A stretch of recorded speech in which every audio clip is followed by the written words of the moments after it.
میت پر رونا، چیخنا، آہو بقا کرنا، بین کرنا، یاد رکھو یہ جہالت کے طریقہ اور نبی کریم علیہ السلام نے منع فرمایا ہے۔ تمہارا کوئی عزیز فوت ہو جائے، آنکھوں سے آنسوؤں کا نکلنا یہ اللہ کی رحمت ہے، مگر آہو بقا اور وین بین کرنا، رخسار نوچنا، سر کے بال پھاڑنا، گریبان پھاڑنا، اس سے نبی کریم صلی اللہ علیہ وسلم نے منع فرمایا ہے۔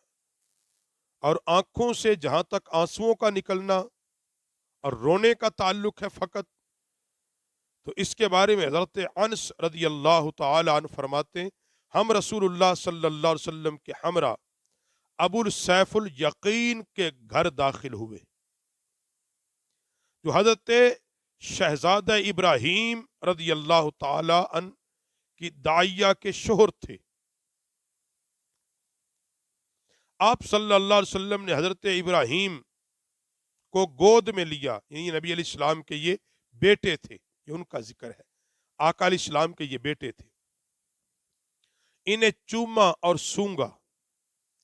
اس کے بعد ایک مرتبہ پھر ہم آپ صلی اللہ علیہ وسلم کے ساتھ ابو سیف کے گھر گئے، یعنی جہاں نبی علیہ السلام کے بیٹے رہا کرتے تھے، کیونکہ عرب کے اندر ایک ماحول تھا کہ جب بچہ پیدا ہوتا وہ کوئی دائی کو دے دیا جاتا، وہ اس کی پرورش اور تربیت کرتی تھی، تو وہاں نبی علیہ السلام پھر گاہے بگاہے جاتے۔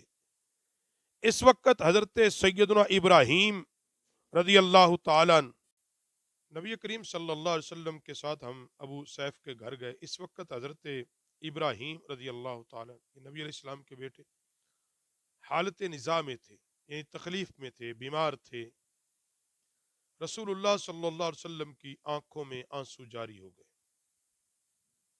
اس پر حضرت عبد الرحمن بن عوف نے عرض کیا، یا رسول اللہ، آپ بھی، آپ نے تو ہمیں صبر کا درس دیا ہے، اور آپ کے بیٹے کی اب روح پرواز کر رہی ہے، آپ کی آنکھوں سے آنسو نکل رہے ہیں، آپ نے تو ہمیں اس سے منع کیا ہے، رونے سے، آہو بقا کرنے سے۔ تو نبی علیہ الصلوۃ والسلام نے فرمایا، اے ابن عوف، یہ رحمت ہے، آنکھوں سے آنسوؤں کا نکلنا، فرمایا یہ رحمت ہے۔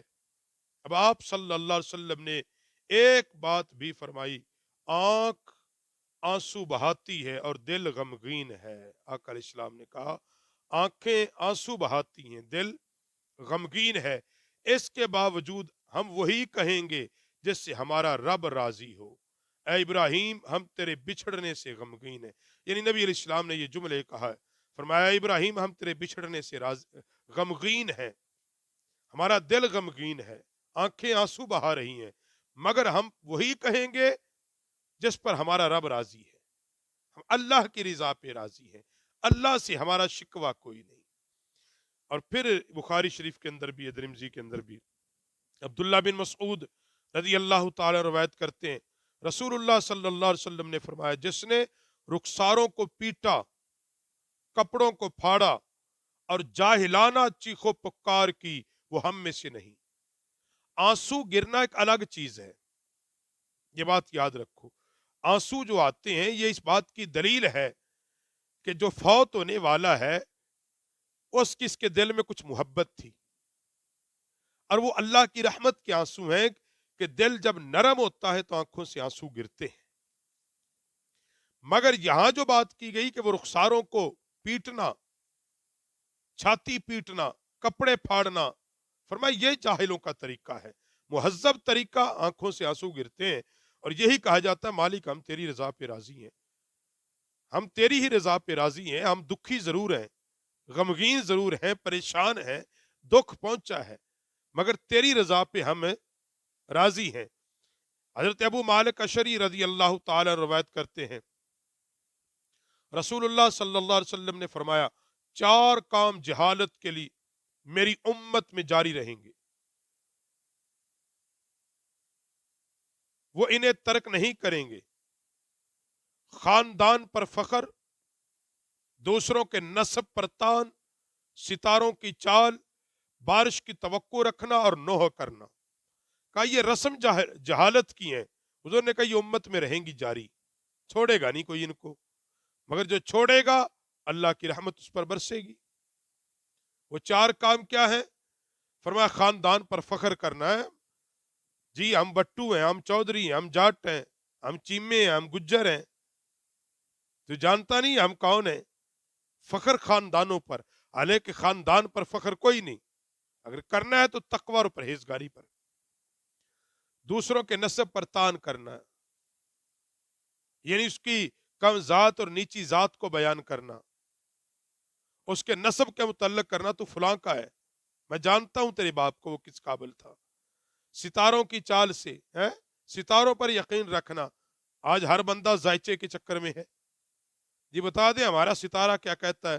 یاد رکھو ستارہ کچھ نہیں کہتا، رب کی جو مرضی ہونا تو وہی ہے. اور پھر کہا بارش کی توقع رکھنا اور نوحہ کرنا، وہی گریبان پھاڑنا. اور فرمایا بین کرنے والی عورتیں جب اپنی موت سے پہلے پہلے توبہ نہیں کرتی تو قیامت کے دن گندک کی چادر اور خارش کی قمیض میں ملبوس ہوں گی. یعنی جو عورتیں بین کرتی مرنے سے پہلے اگر توبہ نہیں کرتی، پھر آقا علیہ السلام نے فرمایا قیامت کے دن گندک کی چادر اور خارش کی قمیض میں انہیں ملبوس کر دیا جائے گا. تو بتانے کا مقصد ہے کہ جو فوت ہو جائے میت پر رونا اس حد تک کی جائز ہے کہ آنکھوں میں آنسو گر جائیں، ٹھیک ہے، آنسو ٹپکے اور کہے یہی کہ میرے مالک کی بس رضا یہ تھی، میں اللہ کی رضا پہ راضی ہوں. اب آہو بقا کرنا، گریبان پھاڑنا، یہ منع کیا. اپنا رخسار پیٹنا، سر کے بال پاڑنا، اس سے اللہ کے نبی علیہ السلام نے منع کیا ہے. فرمایا یہ جہالت کا طریقہ ہے.